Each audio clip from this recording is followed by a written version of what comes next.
안녕하세요. 코어 변호사입니다.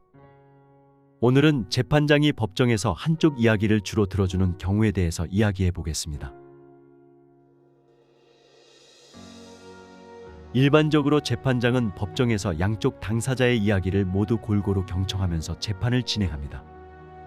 그러나 가끔은 재판장이 상대편 이야기만 들어주는 것 같다고 느낄 때가 있을 것입니다.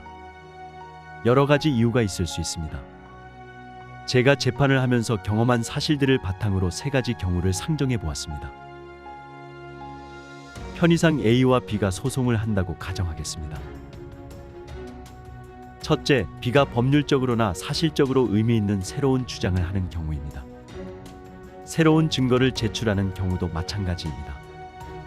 이런 경우는 그 주장이나 증거의 취지를 명확히 확인하기 위하여 B의 이야기를 들어봐야 할 것입니다. 새로운 주장이나 증거이지만 중요하지 않다고 판단되면 특별히 B의 이야기를 들을 필요는 없을 것입니다. 둘째, A의 주장이나 증거는 법리적으로나 사실적으로 명확해서 더 이상 확인할 것이 없는 반면 B의 주장이나 증거는 불명확하고 불완전하거나 모순되어 주로 B의 이야기를 들어봐야 하는 경우입니다. 재판 기일을 진행하기 위해서 사전에 여러 가지 준비를 하게 되는데 B의 준비가 부족한 경우라고 할 수 있습니다. 실제 재판을 하다 보면 불명확하거나 불완전한 주장이나 입증을 하는 경우가 많습니다.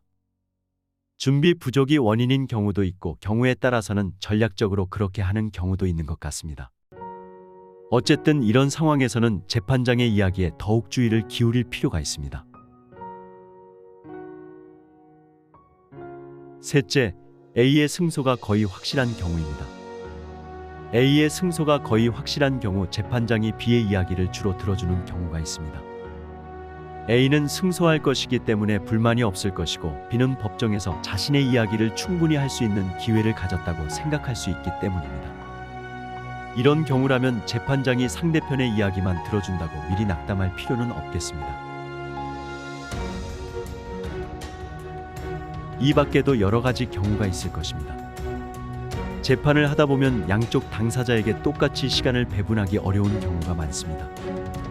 또한 시간만 똑같이 배분한다고 해서 적정한 재판이 이루어지는 것도 아닙니다. 그리고 어디까지나 재판 진행은 재판장의 직권 사항입니다.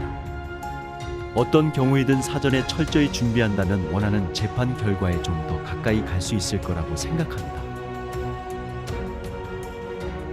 이상으로 재판장이 법정에서 한쪽 얘기를 주로 들어주는 경우에 대해서 살펴보았습니다. 구독과 좋아요는 컨텐츠 제작에 큰 힘이 됩니다. 감사합니다.